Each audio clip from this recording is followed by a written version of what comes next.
Okay, we're here to talk a little bit about the BioComplete line of products, which are some of the healthiest for your pet.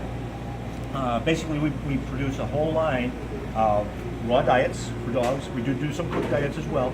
But raw is essentially the best diet, the most species appropriate for our canine carnivores. But when you say raw, I mean, what do you mean raw? Like, you know, raw food from Publix is raw, but what do you have? This is that and more.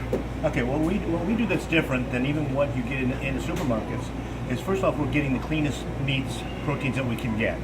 Grass-fed beef, lamb, goat, venison, buffalo, antibiotic and... But when you say cleanest, I mean, how difficult is it to get clean? I mean, most people would assume animals are clean, so what do you mean? Well, that's where it's a little bit untrue, because of course, you know, a lot of people have cut back on their own meat consumption because of hormones that are ingested by the animals for growth rates and things of that nature.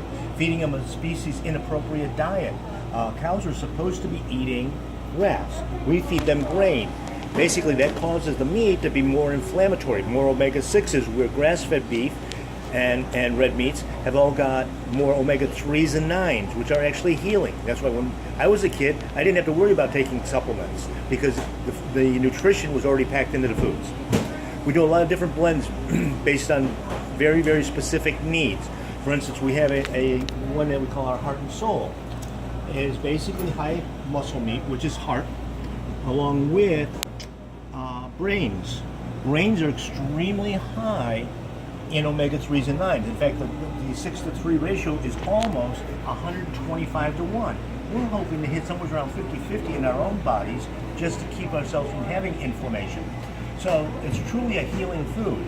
Now, a lot of people think that, you know, that's a secondary product, but in nature, when they do a kill, especially on a small animal, first thing they do is crunch up the head. Now, we combine that with a lot of different botanicals and herbals that we find in nature. Where do our wild cousins and these canines get it? They drink out of puddles, which are basically herbal teas. They'll seek out different puddles that are sitting in certain plant material because of the benefit. They do self-medicate. But you mean like puddles in nature, not puddles on the street, which obviously are filled with toxic chemicals, runoff, other things. But I mean, these puddles don't exist in nature, so how do our animals get those same benefits anymore? Well, the interesting thing about that is, if you notice them after a rainstorm, they still sniff at every puddle, and they may go past the first 20, and number 21, you're yelling at them, don't drink the dirty water, because there's something in there that they needed. They knew what it was. And we use these different formulations then to actually help the body cure itself.